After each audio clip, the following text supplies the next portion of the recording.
Welcome to BNEWS Weekly. I'm Phil Gallagher along with Rich Hosford, our news director, Tad Stefanak, Robert Parrish, Peter Brown with the weather, Maddie Shipka with the Community Bulletin Board, and Matt DiMarzio with sports. Thank you for joining us. 3 men have been arrested and charged with running a long-time scam. Middlesex District Attorney Marion Ryan and Burlington Chief of Police Michael Kent announced that Robert O'Neill, 70 of Woburn, Michael McMillan, 49 of Reading, and Keith Ryan, 44, now a resident of Connecticut, were arraigned this week in Middlesex Superior Court in connection with running a large-scale, multi-year scam to defraud victims by promising the sale of an overstock of large-screen deluxe televisions at a deep discount. The televisions, of course, were never delivered, and we've warned about this scam for the last decade. In total, the defendants allegedly grossed more than $400,000 between 2008 and 2016. Since this investigation began, many of the lowest-rung associates involved in the scheme have been arrested and convicted in connection with this scheme. In 2015, Burlington Police Department and the Middlesex DA's office began a collaborative investigation to identify the architects of the apparent long-running scheme. From 2000 to 2016, the 3 defendants were allegedly running a continuing scam targeting small businesses by promising to sell a number of large flat-screen TVs that, due to an apparent overstock of appliances, were supposedly being sold privately to special customers at various Sears and Best Buy stores.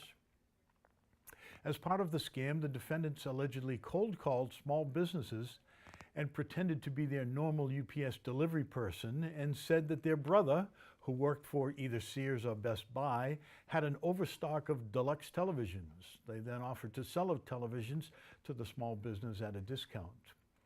When the business owner showed up at the store, a runner pretending to be an employee would meet them in the parking lot. The victim would hand over the cash payment to the runner, be given a false receipt for the purchase, and told to move their cars to the loading dock while the pretend employee went inside to bring out the televisions. The runner, of course, would enter the store with the cash, leave through another exit, and disappear. No televisions were delivered. The scam was executed at Sears and Best Buy retail department stores located predominantly in regional malls in Massachusetts, but also extended into New Hampshire, New York, and Maine. All defendants were charged with multiple counts of larceny and also with conspiracy to commit larceny. Burlington Town Meeting voted to approve 2 articles Monday night that ban the sale of recreational marijuana in town. The articles were created by the Marijuana Advisory Committee, made up of people from different town boards, committees, and departments, that was created after the Massachusetts ballot initiative that legalized recreational marijuana was passed. At town meeting, members of that committee spoke about the reasons they were seeking the ban. They said the ban was fulfilling the will of Burlington voters as reflected in the vote last November, when 54% of town voters rejected the proposal to legalize recreational marijuana in the state, while only 44% voted in favor. Proponents of the ban also said that extra police patrols at and around the shops would cost more than tax revenue raised from the sale of recreational marijuana. There were also concerns raised about impaired drivers, extra traffic, thefts, and the risk of potential marijuana getting into the hands of children and teens. The main voice speaking against the ban was town meeting member Monty Pearson, who argued that the concerns raised were based on fear rather than facts. He suggested the town should take a similar approach to what it did with medical marijuana dispensaries. In that case, a zoning bylaw was created limiting where dispensaries could be set up, keeping them away from places like schools, daycares, churches, and parks. In the end, town meeting voted to approve the articles by a wide margin. One argument that seemed to resonate with some members was that even if a ban was passed, it could be changed at a later date if it appeared the fears concerning shops didn't materialize. It also might be changed by court challenges somewhere in the future. There will be a new light on Cambridge Street as part of an ongoing project in the former Building 19.5 site. After a lengthy discussion on Monday night, town meeting approved 2 warrant articles that would pave the way for a traffic light and crosswalk to be installed at the incoming shops at Simons Park. Town meeting was not voting on the traffic light directly, but instead on whether to allow the town to transfer title to 2 small parcels of property to the Mass Department of Transportation, the entity that controls Cambridge Street. One parcel is a portion of Olympian Way, right outside the fire station, and the other is a section of town land running along Cambridge Street. Some town meeting members spoke against the proposal. The biggest concern raised was at the point of the traffic signal, the road would be marked as 4 lanes, 2 in each direction. However, before and after the lights, it would go back to what it is now, the confusing possibly 1, possibly 2-lane road that is technically labeled as 1.5 lanes in each direction, although of course most everybody travels in 2 lanes on each side. A few members said this widening and shrinking of Cambridge Street made driving dangerous. A couple people suggested the town should work with Mass DOT to get the entire road expanded, but more said it would be better to keep it as a 1-lane in each direction road throughout. Planning Director Kristen Kasner said the makeup of Cambridge Street has been the subject of a long and ongoing discussion with Mass DOT, but that the issue in front of town meeting was this small section pertaining to the construction project. A traffic engineer for Heritage Trail LLC, the entity behind the Building 19.5 project, said the traffic signal and crosswalk would improve safety in the area. He said there would be a signal for pedestrians at the push of a button. He also said the road would be widened and that there would be a 4-foot shoulder on each side. Finally, he said the traffic signal would be a smart signal and work in conjunction with the Cambridge Street signals at Wynn Street and Bedford Street intersections to help keep traffic moving as smoothly as possible. One can only wonder what effect snow will have when that light turns red in mid-January or February. The Fire Station 2 project will continue as planned thanks to additional funds approved by town meeting.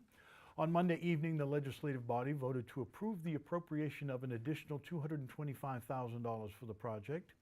This on top of the $8.5 million town meeting voted to bond last year for a new fire station on Terrace Hall Avenue to replace the old and inadequate facility currently there. The reason for the extra funds is that the site plan review is requiring a sidewalk and the planting of trees that were not in the original plan. In addition, it was found that the additional geo-piers are needed to provide proper support to the building. That's very close to a wetland area. The background materials explained all of this. Additional tests conducted after the original review showed that these geo-piers were needed due to the quality of soil. Town Administrator John Petrin said that if the extra funds were not approved, there was a chance they would not be able to meet incoming bids and the project could be delayed. One Ways and Means member, Larry Way, spoke against approving the funds. He said adding a sidewalk didn't make sense because there weren't sidewalks on that part of the road, so it wouldn't connect to anything. He also questioned the need to spend additional $60,000 on trees. Petrin said that reason is that because it was required. In the end, town meeting approved the additional funds. Burlington Town Common will soon have a new electrical system. Town meeting on Monday voted to approve $150,000 from the town's reserve fund for an overhaul of the electrical system currently in place. This project will entail installing a whole new system with up-to-date components, and that would conform to Mass electrical and building codes. Town meeting members were mostly in favor of the project, but there were a few questions. One was why this was being proposed now than next May during the town meeting session that deals with the budget. Ways and Means member Sonia Rollins explained that over the summer, when the Park and Recreation Department was preparing for Celebrate Burlington, the electrician noticed the dire state of the electrical wires. The situation was so bad, she said, that generators were brought in to back up the electrical system. The project also includes some ancillary benefits. These include a new light next to a walkway that was deemed too dim and 4 additional speaker connections for larger events. There will also be new flagpole lighting and strategically located receptacles for the holiday tree lighting. The Burlington Park and Recreation Department is working hard to improve itself even as it celebrates 50 years of programs in town. They will be launching a community-wide survey to try and learn what Burlington residents need and want in terms of park space and recreational opportunities. BNEWS Director Rich Hosford went to learn more and files this report. Parks and Recreation Department entertains residents throughout the year with a plethora of fun and engaging activities. And even though many Burlingtonites would likely give the department high marks, they are looking for new ways to get even better. As they celebrate the department's 50th year, they are also working with outside help to evaluate the department and get feedback from residents on how to make the next 50 years a bigger success. Part of that process was a meeting last week at Grandview Farm to hear from residents and gather their ideas of how to improve the department. My colleagues and I work with communities like Burlington, really all around New England, to do parks and recreation needs assessments for towns and communities as they start thinking about the planning process for parks and recreation. The University of New Hampshire team spent multiple days in town gathering information.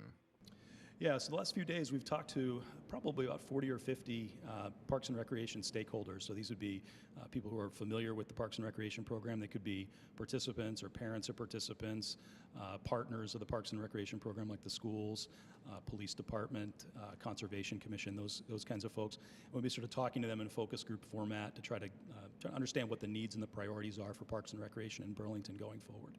So what have they been hearing from Burlington residents about their parks and recreation needs and desires? I think Burlington's pretty similar to most of the towns that we worked on. So, obviously, field space is always going to be a big issue. So fields for youth sports, multi-purpose fields, sport-specific facilities like baseball and softball. We've heard, that people are really interested in swimming facilities and the opportunity to swim both indoor and outdoor. We've also heard quite a bit about interest in outdoor recreation activities as well. So trails and connectivity and those sorts of priorities. The researchers also want to hear from you. They will be launching a community-wide survey to allow anyone with thoughts on the town's parks and recreation activities to weigh in. Yeah, sure. So, we generally engage in about 3 different ways of data collection. So we do the focus groups with stakeholders, which we've done the last 3 days. We'll do this community forum meeting tonight where we really test out some of the themes from the focus groups. But then the next piece is really a survey that will go out to every household in Burlington. So that survey will be able to be done in a couple different ways. We'll have an online format, so residents of Burlington will get an email link. They'll be able to complete the survey online. There'll also be some paper copies of that survey available in the Parks and Recreation Department's office, Town Hall, in the Council on Aging. So there'll be places for people to do paper surveys as well if they can't access it online. Bob said filling out the survey is easy and will take less time than walking a loop around Rohannes Park. Yeah, the survey's really straightforward, easy to take. We've done these surveys all over New England. It's customizable to Burlington, so it'll really reflect Burlington's priorities. But, it'll probably take people about 15 minutes to sit down and do the survey. There'll be both closed-ended questions, so scales and rankings, but then there'll be opportunities for people to write and provide some written feedback as well. Finally, the more people who engage in the process by filling out the survey, the more information the department will have when planning for the future. Yeah, absolutely. I mean, the town right now is engaged in a master planning process, and it's a great time. It's the 50th anniversary of Parks and Recreation in Burlington, and so this is an opportunity really for people to be able to sort of voice their opinion on what they would want to see in Parks and Recreation for the next, at least short term, next 10 years, but maybe even beyond. So, really, everybody in Burlington is a taxpayer, is a stakeholder of Parks and Recreation, so their input's really important in trying to understand what the planning priorities are going forward. At Grandview Farm, I'm BNEWS Director Rich Hosford. Parents interested in learning more about Burlington School Committee and Burlington School Department's research into later start times for Burlington High School can attend one of 4 informational meetings that will also provide an opportunity for participants to share their thoughts and ask questions. These conversations are scheduled for Tuesday, October 3rd and Thursday, October 5th at 8:30 a.m. and 7 p.m. The October 3rd meetings will be in the Francis Wyman Auditorium, and the October 5th meetings will be in the high school auditorium. Burlington schools have been discussing the possibility of changing the start time for high school students to a later time for the past 2 years. The argument for later start times is based on research that says adolescents and teens, and elderly for that matter, function better when they both get more sleep, and when that sleep is matched to their biological clocks, which on average for children that age is later to bed and later to wake up. Changing the schedule for the high school will impact the other schools, especially with the current plan to keep the same number of buses and routes. With the exception of the middle schools, all the other schools would have slightly earlier bus pickups and start times. The school committee is expected to vote on whether to change the high school start times during its meeting on October 24th. Food Network star Robert Irvine stopped by the Xfinity store on 3rd Avenue for a meet and greet with local customers. BNEWS reporter Robert Parrish was there, and he has this report. A well-known celebrity chef stopped by Burlington last week. On Monday, September 25th, Food Network star Robert Irvine came by the Xfinity store on 3rd Ave to take some pictures, sign autographs, and to let people know about what Xfinity has to offer. So here we are in Burlington, Xfinity store, brand new store, 6 months old, and meeting and greeting people and telling them about what Comcast and Xfinity has to offer. You know, X1 platform, business. We do a big dinner tonight for potential customers on how to use technology not only in your home but in your business. The town of Burlington has grown to a hot new destination spot where people can enjoy a wide variety of restaurants and businesses in the area. Well, I've been to Burlington many times, and great restaurant scene. I'm in and out very quickly. They say we do a dinner tonight at Salvatore's, which is going to be kind of exciting. I came here last year at the same time.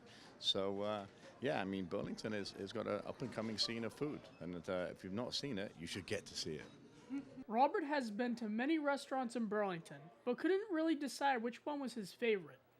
No, I'm not going to go there. You know why? Because every time I say these things, people are like, what about us? What about us? I think we just have a great cross-section of food here. So whatever you're in the mood for, you know you're going to get it here.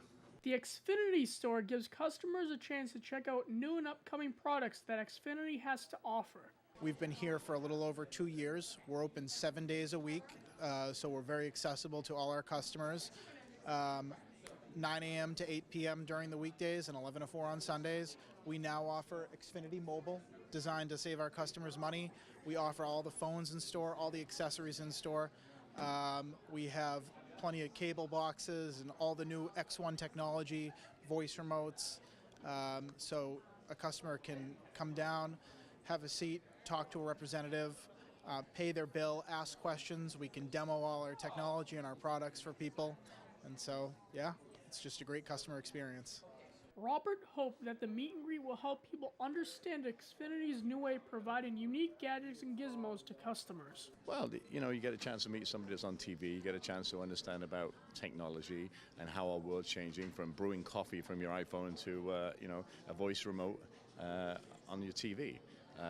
I travel 345 days a year and I watch TV from Comcast all around the world. So it's kind of interesting how we can do that now.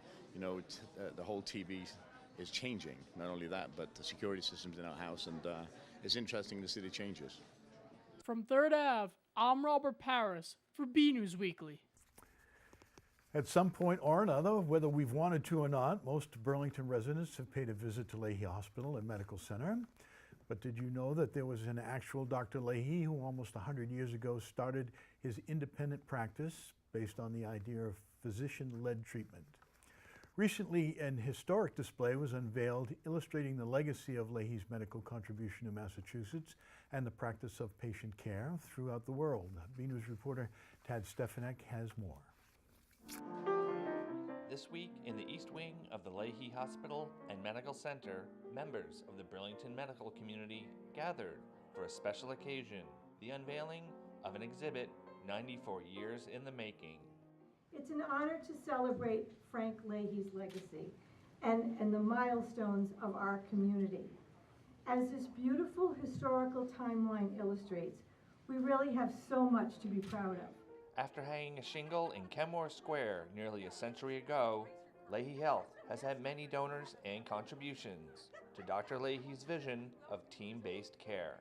What Dr. Lahey envisioned for the clinic when he began it in 1923 was an approach to delivering care that was different than was typically delivered. And in fact, it's what many organizations are trying to emulate today. The Lahey Philanthropy Department, facilities team, historian Susan Wilson, and Proud Design have created a reflection on medical achievement and a keepsake for grateful patients. An extraordinary resource that exists for the Burlington and surrounding communities. We're enormously proud of the care that we deliver. We work hard to serve the communities around us and the patients who rely upon us for their care, and we're really privileged to be able to provide those services. From Lahey Hospital and Medical Center, I'm BNews reporter Tad Stefanek. Back to you in the studio. An Italian-style cafe that serves, among other things, breakfast all day is looking to open in the Burlington Mall. An application for a special permit has been filed with the Planning Board for Cafe Nero Americas to occupy a 2,500 square foot location on the first floor of the mall. The hearing for the application is set to open on Thursday, October 5th. According to the application, Cafe Nero is modeled after traditional Italian cafes, wherein they specialize in high-quality coffee and freshly made pastries served to their customers in a relaxing atmosphere. If approved, Cafe Nero will operate during breakfast, lunch, and dinner hours with seating for 65 patrons. The project design uses European concepts such as a veranda as the main entrance that is a means to create a simulated street. According to its website, Cafe Nero has locations throughout the Boston area, the closest to Burlington being its Reading Cafe. It serves a variety of breakfast items, including croissants, croissant sandwiches, breakfast sandwiches, oatmeal, and fruit options. For lunch, it has sandwiches and salads. It also serves a variety of pastries, muffins, and cakes. There are a variety of specialty drinks and coffees. Finally, Cafe Nero says it uses on fair trade coffee and works with the Rainforest Alliance, which supports farmers where their coffee is sourced. We go now to BNews weatherman Peter Brown in our weather center for the latest forecast. We'll also check out the community calendar with Maddie Shipka to see what's happening in Burlington.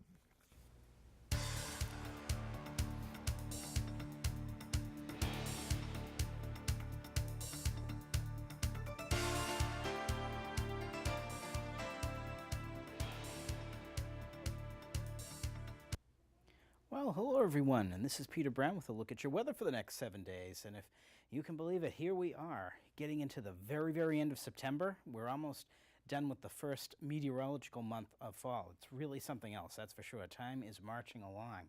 Now, as we start out our period on Friday, look at this. We're going to see temperatures about average, almost exactly what they should be actually at this time of the year.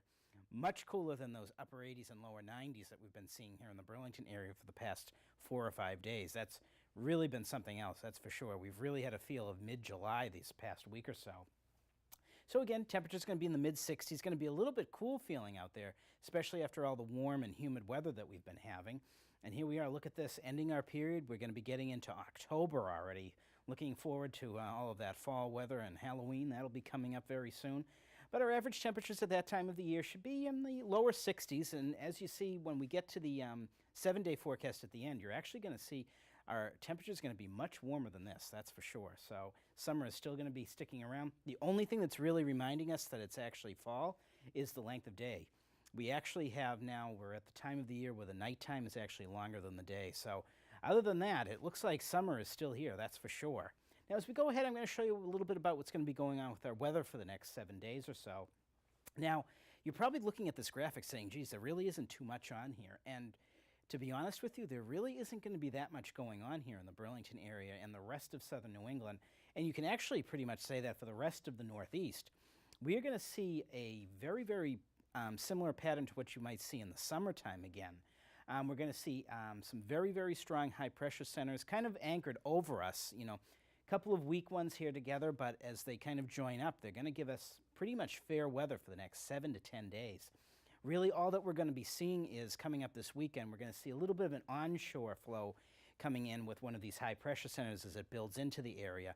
And that's going to bring us a chance of maybe some spotty showers on Saturday with some temperatures maybe not even getting out of the 50s. But other than that, as we head on into the start of next week and the middle of next week, these highs are going to position themselves off of the coast, and we're going to be getting back into a warm flow of air here in the Burlington area. So if you're still hanging on to your gardens and your vegetables right now, we're going to have perfect weather for it, that's for sure.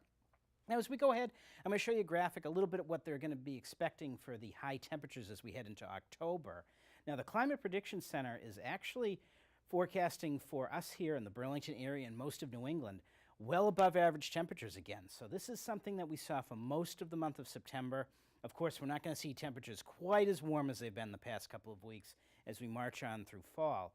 But really, the only place that's going to be below average or even near average is going to be down here in the lower south. So other than that, if you're up here in Burlington, traveling out west, we're going to be expecting some very warm and very dry conditions as we head on into October. Now, as we go ahead, I'm going to show you some of those temperatures and what's going to be going on for the next 7 days. Now, looking at these graphics, we're starting out Friday. Temperatures about where they should be, average in the mid-60s. Now, Saturday, again, looks like on the models now we're going to see a little bit more in the way of cloudy skies on Saturday and the chance of some drizzle maybe coming in off of the ocean with some light northeasterly winds. So this 60 degrees that I'm forecasting might be a little bit too liberal for temperatures. We may actually not get out of the mid-50s on Saturday. And if you're heading up north Saturday, you might see temperatures not even getting out of the high 30s and low 40s.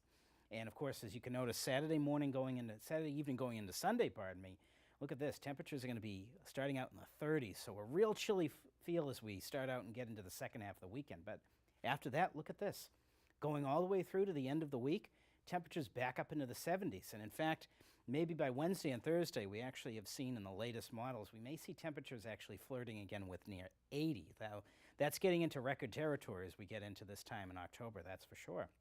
So folks, get out there, enjoy this extended summer that we're having here in October, and have a great week.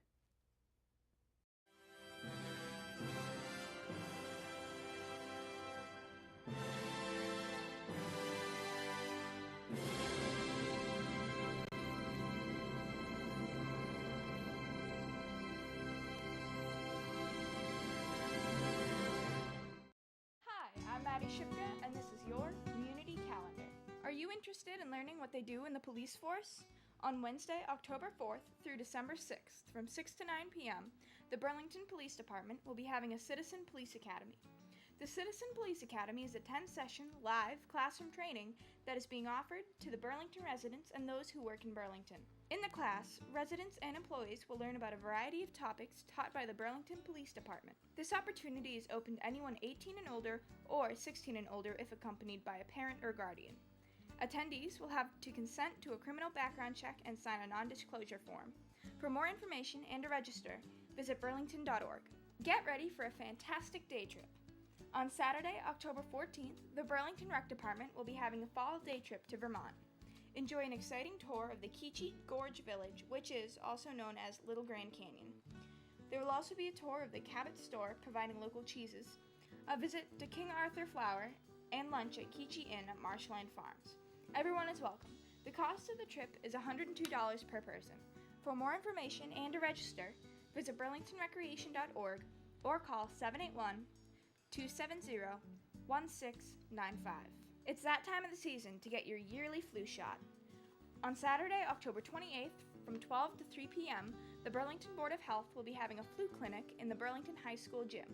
No appointment is necessary. All flu vaccines are free, but if you have health insurance, please bring your information. All children and adults are eligible for free vaccines, regardless of insurance status. Children under 18 must be accompanied by a parent or guardian. If possible, please wear a loose-fitting, short-sleeve shirt. For more information, call the BOH Flu Clinic line at 781-238-5353. I'm Maddie Shipka, and this is your community calendar. The Red Devils are battling hard to rack up some wins on the field. We go now to BNEWS sports reporter Matt DiMarzio for the latest sports report. Hey everyone, this is Matt DiMarzio here with your weekly sports report. The Burlington High football team continues to grow and improve under first-year coach Dan McKay. On Thursday night, the Red Devils didn't beat Watertown, but the BHS offense looked solid in a 35-20 defeat at the hands of the Red Raiders.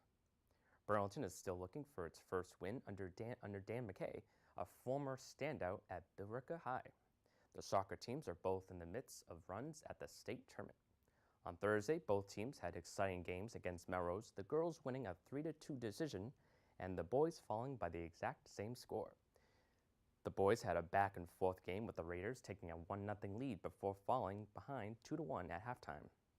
The Devils dominated the second half, tying the game and almost taking the lead several times before Melrose scored the game winner with just 4 minutes remaining.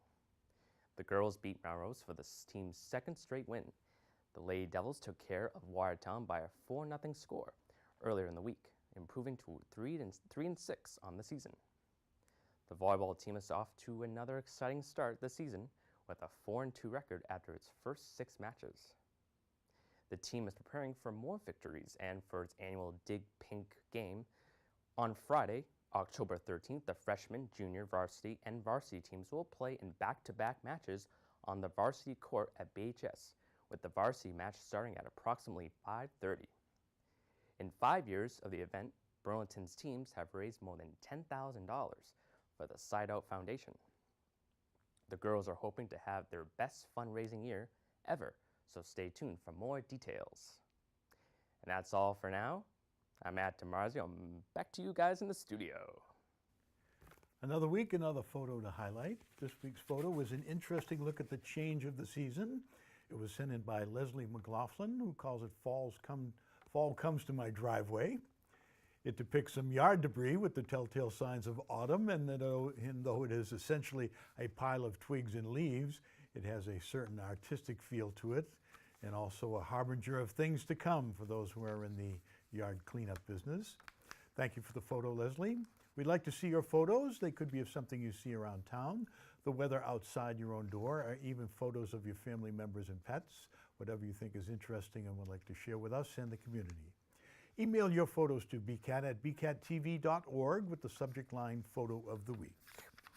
That's it from the news desk here at BNEWS Weekly. I'm Phil Gallagher, along with Rich Hosford, Tad Stefanak, Robert Parrish, Peter Brown, Matt DiMarzio, and Maddie Shipka. Thank you for joining us.